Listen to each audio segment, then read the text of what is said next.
ನಮಸ್ಕಾರ ವೀಕ್ಷಕರೇ, ಎಲ್ಲರಿಗೂ ಸ್ವಾಗತ. ವೀಕ್ಷಕರೇ, ನಾನು ನಿಮ್ಮ ಸಂದೀಪ್ ಗೌಡ.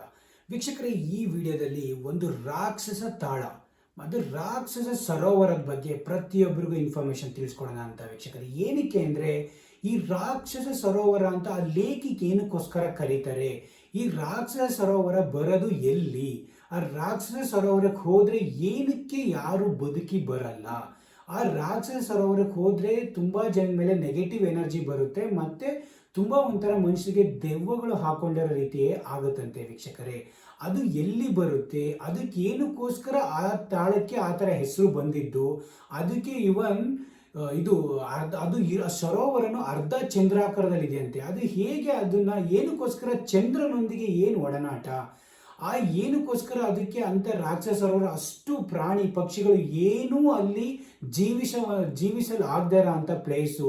ನೀವೊಂದು ಮೀನನ್ನು ಹಾಕಿರೋ ಅಲ್ಲಿಗೆ ಅದು ಕೂಡ ಸತ್ತೋಗುತ್ತಂತೆ. ಅಲ್ಲಿ ಏನೇ ಜಲಚರ ಪ್ರಾಣಿಗಳನ್ನ ಅದರೊಳಗೆ ಬಿಟ್ಟರೆ ಅದರೊಳಗೆ ಬದುಕಲ್ವಂತೆ. ಈಗ ಮನುಷ್ಯನೇ ಹೋಗಿ ಅಲ್ಲಿ ಸ್ನಾನ ಮಾಡಿರೋ ಅವನಿಗೆ ರೋಗ ರುಜಿನಗಳಾಗಲಿ ನೆಗೆಟಿವ್ ಎನರ್ಜಿಗಳಾಗಲಿ ಬಂದು ಸಾಯ್ತಾರಂತೆ. ಅದು ಇನ್ನೆಂಥ ಪ್ಲೇಸ್ ಇರ್ಬೋದು, ಅದ್ರ ಬಗ್ಗೆ pin to pin A to Z information ಈ ವಿಡಿಯೋದಲ್ಲಿ ತಿಳಿಸ್ಕೊಡ್ತೀನಿ ವೀಕ್ಷಕರೇ. ಪ್ರತಿಯೊಬ್ಬರು ಸಂದೀಪ ಕೆ ಚೆನ್ನೇಗೌಡ ಚಾನಲ್ನ ಸಬ್ಸ್ಕ್ರೈಬ್ ಮಾಡ್ಕೊಳ್ಳಿ. ನಿಮಗೆ ಒಳ್ಳೊಳ್ಳೆ ಗುಡ್ ಕಂಟೆಂಟ್, ಗುಡ್ ಇನ್ಫಾರ್ಮೇಷನ್ನ, ನಾಲೆಡ್ಜಬಲ್ ಇನ್ಫಾರ್ಮೇಷನ್ನ ಶೇರ್ ಮಾಡ್ತಾ ಇರ್ತೀನಿ ವೀಕ್ಷಕರೇ. ಈಗ ನೋಡ್ದಂಗೆ ಈ ವಿಡಿಯೋದಲ್ಲಿ ನಾನು ಅಲ್ಲಿ ರಾಕ್ಷಸ ಸರೋವರದ ಬಗ್ಗೆ, ಅಂದರೆ ಈ ರಾಕ್ಷಸ ತಾಳ ಇದು ಎಲ್ಲಿ ಬರೋದು, ರಾಕ್ಷಸ ತಾಳ ಬರೋದು ವೀಕ್ಷಕರೇ, ಇದು ನಮ್ಮ ಇಂಡಿಯಾ ಮತ್ತು ಚೈನಾ ಬಾರ್ಡ್ರಲ್ಲಿ ವೀಕ್ಷಕರೇ. ಈ ಇಂಡಿಯಾ ನಮ್ಮ ಚೈನಾ ಬಾರ್ಡ್ರಲ್ಲಿ ಒಂದು ಕೈಲಾಸ ಪರ್ವತ ಅಂತಿದೆ ವೀಕ್ಷಕರೇ. ಈ ಕೈಲಾಸ ಪರ್ವತ ಸಾಕ್ಷಾತ್ ಶಿವ ಪಾರ್ವತಿ ನೆಲೆಸಿರುವಂಥ ಪ್ಲೇಸ್ ವೀಕ್ಷಕರೇ.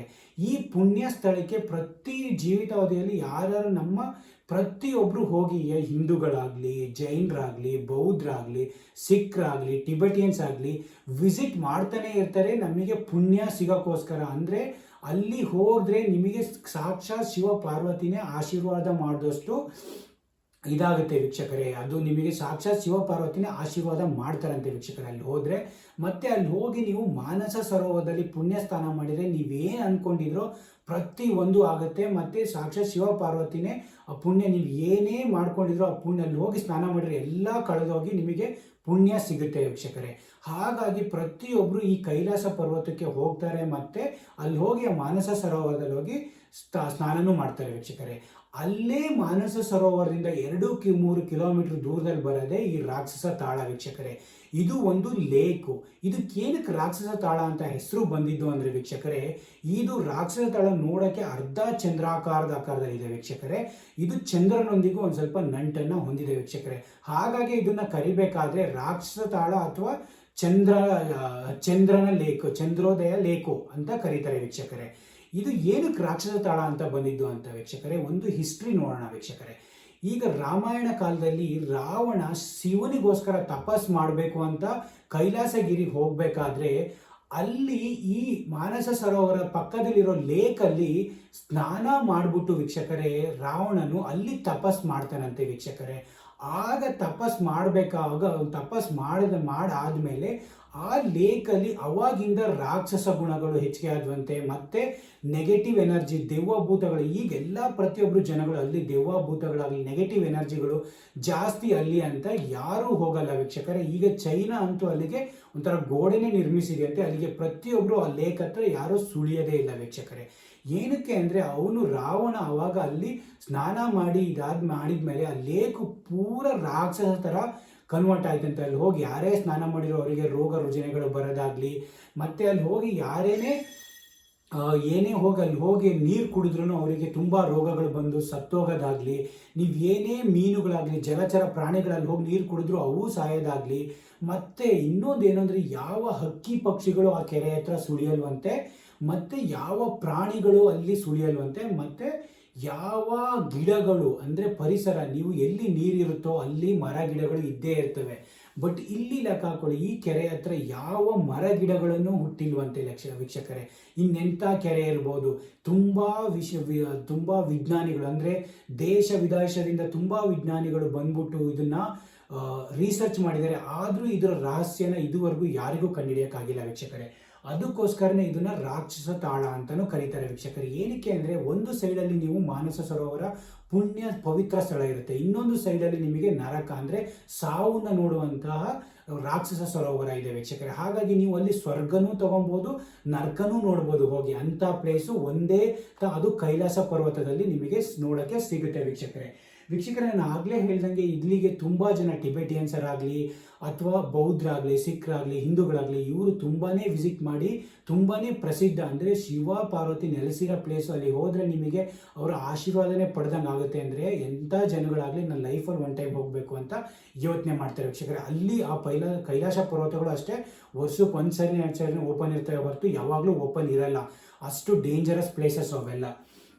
ಮತ್ತು ನಾನು ಆಗಲೇ ಹೇಳ್ದಂಗೆ ವೀಕ್ಷಕರೇ, ಇಲ್ಲಿ ಈ ಸರೋವರನ ದೆವ್ವಗಳ ಸರೋವರನು ಅಂತ ಕರೀತಾರೆ. ಇಲ್ಲಿಯ ಟಿಬೆಟಿಯನರಾಗಲಿ ಮತ್ತು ಬೌದ್ಧ ಧರ್ಮದ ಯಾರೂ ಹೋಗಲ್ಲ, ಅಲ್ಲಿ ಸುಳಿಯೋದೇ ಇಲ್ಲ. ಏನಕ್ಕೋಸ್ಕರ ಅಂದರೆ ಅಲ್ಲಿ ಹೋಗಿ ಸ್ನಾನ ಮಾಡಿದರೆ ತುಂಬರಿಗೆ ನೆಗೆಟಿವ್ ಎನರ್ಜಿ ಆಗಲಿ ಅಥವಾ ರೋಗ ರುಜಿನಗಳು ಬಂದು ಸಾವನ್ನ ಕಂಡಿರೋದೆಲ್ಲ ನೋಡ್ಬಿಟ್ಟು ಅವರು ಅಲ್ಲಿಗೆ ಯಾರೂ ಟಿಬೆಟಿಯನ್ಸರಾಗಲಿ ಚೈನೀಸರಾಗಲಿ ಯಾರೂ ಅಲ್ಲಿಗೆ ಸುಳಿಯಲ್ಲ. ಅದಕ್ಕೋಸ್ಕರನೇ ಚೈನೀಸಲ್ಲಿ ಒಂದು ಗೋಡೆ ಥರನೇ ಹಾಕ್ಬಿಟ್ಟಿದ್ದಾರೆ ವೀಕ್ಷಕರೇ. ಹಾಗಾಗಿ ಅಲ್ಲಿ ನಿಮಗೆ ಏನು ಅಲ್ಲಿ ಯಾರೂ ಜನಗಳು ಸುಳಿಯಲ್ಲ, ಮರಗಳಿರಲ್ಲ. ಇಲ್ಲಿ ನೀವು ಯಾವುದೇ ಲೇಕ್ಗಳಿರಲಿ, ಯಾವುದೇ ಸರೋವರಗಳಿರಲಿ, ಯಾವುದೇ ಸಮುದ್ರ ಇರಲಿ, ಮೀನುಗಳಾಗಲಿ, ಜಲಚರ ಪ್ರಾಣಿಗಳಾಗಲಿ ಅಥವಾ ಮರಗಿಡಗಳಾಗಲಿ, ಪಕ್ಷಿಗಳಾಗಲಿ ಎಲ್ಲ ಓಡಾಡ್ತಾ ಇರ್ತವೆ. ಬಟ್ ಇಲ್ಲಿ ಸುತ್ತಮುತ್ತಲೂ ಮರಗಿಡಗಳಿರಲ್ಲ, ಒಂಥರ ಮರುಭೂಮಿ ಥರವ. ಅದು ಅರ್ಧ ಇದರ ನೀರು ಮಾತ್ರ ಯಾವಾಗಲೂ ಇರುತ್ತಂತೆ, ಉಪ್ಪು ನೀರು ವೀಕ್ಷಕರೇ. ಇದು ಮಾನಸ ಸರೋವರ ನಿಮಗೆ ಸ್ವೀಟ್ ನೀರಾದರೆ, ಇದು ಉಪ್ಪು ನೀರು. ಏನೂ ಇರಲ್ಲ ಅಲ್ಲಿ, ಗಿಡಗಳು ಒಂದು ಪ್ರಾಣಿಗಳು ಬದುಕಿರಲ್ಲ, ನೀರು ಕೂಡ ಒಂದು ಜಲಚರಗಳಿರಲ್ಲ. ಒಳ್ಳೆ ಒಂದು ಲೇಕ್, ಉಪ್ಪಿನ ಒಂದು ಲೇಕು ಇದಾಗಿದೆ. ಅದು ಸಾವಿನ ಅಂದರೆ ರಾಕ್ಷಸ ಸರೋವರ ಥರ ಇದೆ ವೀಕ್ಷಕರೇ. ಅಲ್ಲಿ ಹೋದರೆ ನೀವು ಸಾವು ಖಚಿತ ಅಂತಾನೆ. ಹಾಗಾಗಿ ಅದ್ರದ್ದೊಂದು ಇನ್ಫಾರ್ಮೇಷನ್ನು. ಮತ್ತು ಇಲ್ಲಿಗೆ ಏನಕ್ಕೆ ಯಾರು ಹೋಗಲ್ಲ ಅಂದರೆ ಈ ಪ್ರತಿಯೊಂದು ಪ್ರಾಣಗಳಲ್ಲಿ ನೆಗೆಟಿವ್ ಎನರ್ಜಿ ಆಗಲಿ, ದೆವ್ವ ಇದ್ದಾವೆ ಅಂತಾಗಲಿ, ಒಂದು ಮರ ಅಂದರೆ ನಿಮಗೆ ಹೋಗೋ ಪ್ಲೇಸ್ ನೋಡಿದಾಗಲೇ ಒಂದು ಖುಷಿ ಸಿಗುತ್ತೆ. ಹಾಗಾಗಿ ಅಲ್ಲಿ ಹೋಗಬೇಕು ಅಂತ ಅನಿಸುತ್ತೆ. ಬಟ್ ಇಂಥ ನೆಗೆಟಿವ್ ಎನರ್ಜಿ ಒಂದು ಈಗ ಮರುಭೂಮಿಗೆ ಹೋದರೆ ಹೆಂಗೆ ಅನಿಸುತ್ತೋ, ಸುಡ ಒಂದು 40-50 ಡಿಗ್ರಿ ಬಿಸಿಲು ಬಂದಾಗ ನಿಮಗೆ ಹೇಗೆ ಅನಿಸುತ್ತೋ, ಒಂದು ಮರಗಳಿರಲ್ಲ, ನೀರಿದೆ, ಮರಗಳಿರಲ್ಲ, ನೀರಿದೆ, ಪ್ರಾಣಿಗಳಿರಲ್ಲ, ಪಕ್ಷಿಗಳು ಓಡಾಡಲ್ಲ, ಮತ್ತು ಮೀನುಗಳು, ಜಲಚರ ಪ್ರಾಣಿಗಳು ಬದುಕಲ್ಲ. ಅಂದರೆ ಯಾವ ಥರ ಆಗ್ಬೋದಲ್ವಾ? ಹಾಗಾಗಿ ಅದಕ್ಕೋಸ್ಕರನೇ ಅದು ಅಷ್ಟು ರಾಕ್ಷಸ. ಈಗಲೂ ಕೂಡ ಯಾರೂ ಹೋಗಲ್ಲ ಅಂದರೆ ಲೆಕ್ಕ ಕೊಡಿ, ಈಗಿನ ಶತಮಾನದಲ್ಲಿ ಯಾರೂ ಹೋಗಲ್ಲ ಅಂದ್ರೂ. ಹಾಗಾಗಿ ಅದು ಬಗ್ಗೆ ಪ್ರತಿಯೊಬ್ಬರಿಗೂ ಇನ್ಫಾರ್ಮೇಷನ್ ಗೊತ್ತಿರಬೇಕು. ಈ ಸರೋವರಗಳ ಬಗ್ಗೆ ನಾವು ಇಷ್ಟೆಲ್ಲ ಓದಿದ್ರು ಅದ್ರ ಬಗ್ಗೆ ಎಲ್ಲ ನಮಗೆ ಗೊತ್ತಿರಲ್ಲ ಇನ್ನೂ.